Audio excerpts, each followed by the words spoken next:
Guys, तो अक्सर ऐसा होता है कि हमारे घर में रोटियां बची जाती हैं, तो आप इन लेफ्ट ओवर रोटी से क्या कर सकते हैं, कुछ ऐसी टिप्स एंड ट्रिक्स मैं इस वीडियो में शेयर करने वाली हूं और उसी के साथ साथ कुछ किचन के यूनिक टिप्स और शेयर करूंगी। सो प्लीज़ वीडियो को पूरा देखिएगा और वीडियो पसंद आए तो हमेशा की तरह वीडियो को एक लाइक और चैनल को सब्सक्राइब कर लीजिएगा। तो चलिए फटाफट से बिना देरी के आज का वीडियो स्टार्ट करते हैं। तो गाइस, हम लोग जब भी मसालदानी में अपने जो मसाले हैं स्पाइसेस वगैरह को रखते हैं, ठीक है, तो इस तरीके की मसालदानी हम लोग ऑर्डिनरी यूज़ करते हैं। ठीक है, तो क्या ना, इनमें साइड से स्पाइसेस फिल हो जाते हैं, गिरते रहते हैं, टेढ़ी मेढ़ी हो जाती है ना, तो फिर फैल जाते हैं। तो इस तरीके से तो इनके अगर आप जल्दी से इन्हें क्लीन नहीं करेंगे, अगर आपने इन्हें महीनों के लिए छोड़ दिया, 1-2 महीने के लिए, तो क्या है ना, मसालों के स्टेन पड़ जाते हैं और काले काले जैसे धब्बे पड़ जाते हैं। तो आप इसको मतलब वीक में या 2 वीक में आप एक बार क्लीन कर लीजिए। अगर आप धोखे नहीं करना चाहते तो इन सारे मसाले को आप हटाकर और फिर इसको अच्छे से पोंछ सकते हैं। अगर आप वॉश नहीं करना चाहते तो आप अच्छे से क्लीन कर लीजिए। और जो बचे हुए मसाले हैं, बहुत से लोग इनको स्पाइस को सब्जी में दोबारा यूज़ करते हैं, तो इनको आप यूज़ मत कीजिएगा, क्योंकि ये नीचे पड़े रहते हैं, टच रहते हैं, तो इनकी जो फ्रेग्रेंस होती है, जो इनकी प्रॉपर्टीज़ होती है, वो सारी ख़राब हो जाती है। तो आप इनको यूज़ ना करें। अब क्या है, यहाँ पर मेरे पास एक केक का जो टिन होता है ना, वो पड़ा हुआ था। ये तो मैं इसके ऊपर इस तरीके से रखने वाली हूँ, लेकिन ये थोड़ा सा बड़ा हो रहा था, तो मैंने सोचा इसके हिसाब से इसको कट कर लेती हूँ।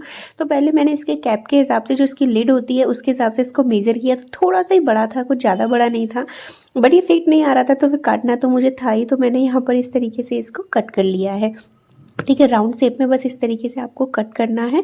और मैंने थोड़ा सा बीच में से छोटा रखा है, बिकॉज क्यों, अभी आपको आगे वीडियो में पता चलेगा। तो इस तरीके से इसको काट के तैयार किया है।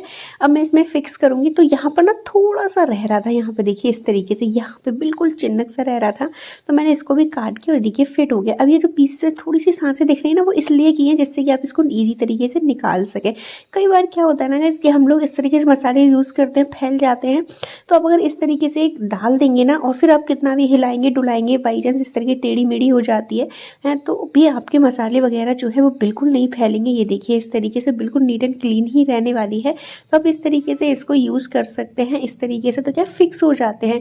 अब ना स्पून वगैरह नहीं आती हैं, तो आप इसके ऊपर जो बड़ी या छोटी कैसी भी स्पून आप यहाँ पर इस तरीके से रख कर और इसको लिड को बंद करके आप रख सकते हैं। तो इस तरीके से आपके मसाले सेफ रहने वाले हैं, बिल्कुल फैलेंगे एलेंगे नहीं, और ना ही उनमें बाहर की एयर जाएगी।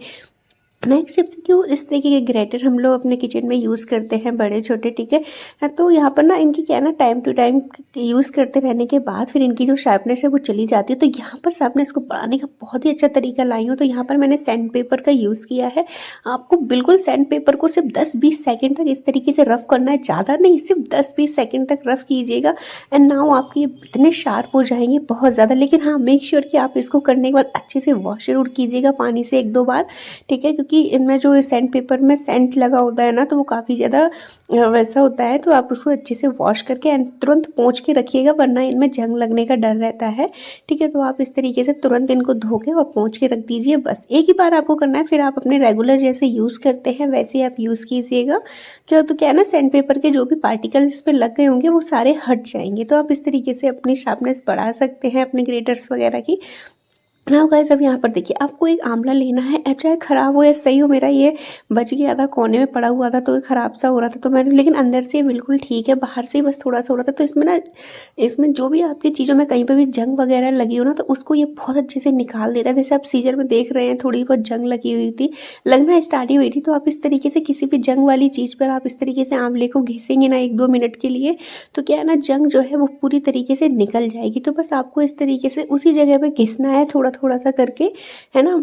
और तो बहुत अच्छे से आप इससे अपनी हील वगैरह भी बहुत अच्छे से साफ़ कर सकते हैं, बहुत अच्छे से मतलब चीज़ों की क्लीनिंग हो जाती है। तो ये देखिए यहाँ पर किया है, और मैंने इस तरीके से साफ़ कपड़े से इसको पोंछ दिया है। तो ये देखिए सारी जो जंग वगैरह थी ब्लैक ब्लैक से सारी हट के तैयार हो गई।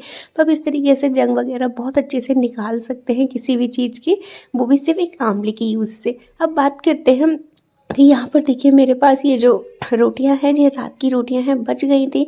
तो 3 रोटियां हैं यहाँ पर। वैसे तो रोटी के आपने कई सारे वीडियोस देखे होंगे, कई सारी चीज़ों में आप यूज़ करते होंगे, क्योंकि फेंकता तो कोई है ही नहीं, अन्न है तो हमें इसको फेंकना तो चाहिए ही नहीं। और भी सही है तो हमने कि चलो हम ही खा लेते। तो इस तरीके से अब बच्चे खाएंगे नहीं, तो मैंने सोचा चलो इसका एक ब्रेकफास्ट बनाते हैं। तो सबसे पहले क्या करना है, आपको इन रोटियों को ना इस तरीके से तोड़ लीजिए, ठीक है। तो 3-4 पार्ट में इस तरीके से तोड़ने के बाद फिर आप इसको ना अपने ब्लेंडर में डाल लीजिए, छोटे छोटे से टुकड़े करके आपको इसमें डाल लेना। बड़े टुकड़े मत कीजिएगा क्योंकि छोटे टुकड़े करेंगे तो ईजी तरीके से ये बारीक हो जाएंगे। तो आपको ना पहले से ही छोटे छोटे से टुकड़े करके आप इसमें इस तरीके से डाल दीजिए। तो सारे टुकड़े डालने के बाद आप इसको इसी तरीके से ग्राइंड कर लीजिए। ग्राइंड में आपको थोड़ा सा मोटा सा रखना है, वैसे मोटा सा ही रहेगा, एकदम बारीक तो ये होगा नहीं, आप चेक कर सकते हैं। तो यहाँ पर एक बाउल लिया है मैंने और यहाँ पर जो मैंने रोटी थी उसको ग्राइंड कर लिया। ये देखिए, तो इतना मोटा दरदरा सा ये है, ठीक है। अगर आपसे और बारीक हो सकता है तो आप वो भी कर सकते हैं। तो यहाँ पर मैंने सब पूरा पीस के तैयार कर लिया है।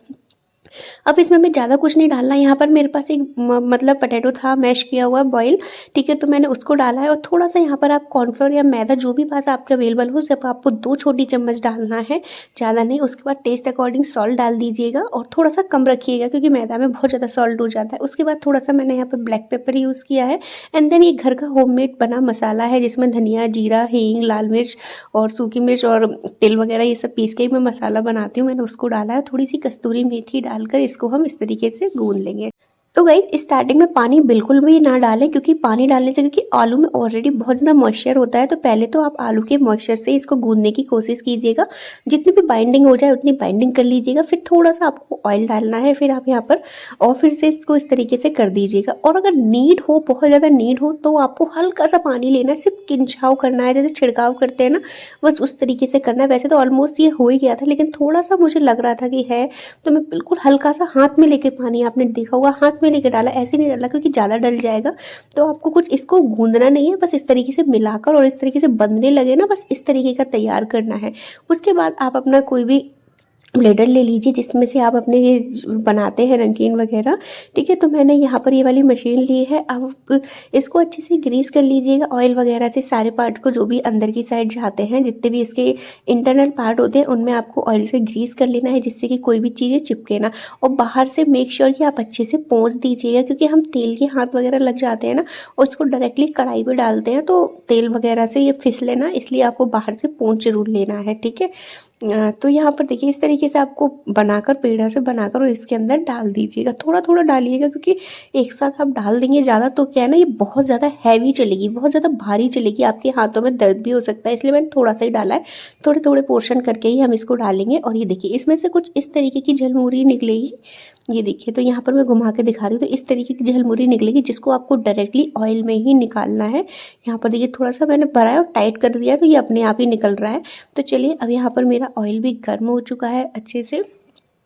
तो यहाँ पर ठीक है, पहले तो मैंने सरसों के तेल में ही कर रही हूँ इनको, तो अच्छे से गर्म कर लिया है। अब बस फटाफट से इसको हम इस तरीके से इसमें डाल देंगे। तो यहाँ पर मैं 2 तरीके के बनाने वाली हूँ, एक गोटेटा टाइप और एक झलमुरी टाइप, 2 तरीके के ब्लेड यूज़ करूँगी। तो यहाँ पर पहले तो मैंने इसके इस तरीके से बना दिए, ठीक है। तो बहुत अच्छी तरीके से और ईजी तरीके से निकल रहा था। और इस स्नैक को आप कभी भी कैसे भी यूज़ कर सकते हैं। एटलीस्ट आप इसको 15 to 1 मंथ तक आप इसे रख भी सकते हैं, स्टोर करके भी रख सकते हैं, बट इतना ज़्यादा कौन रोटियाँ बनाएगा, ठीक है।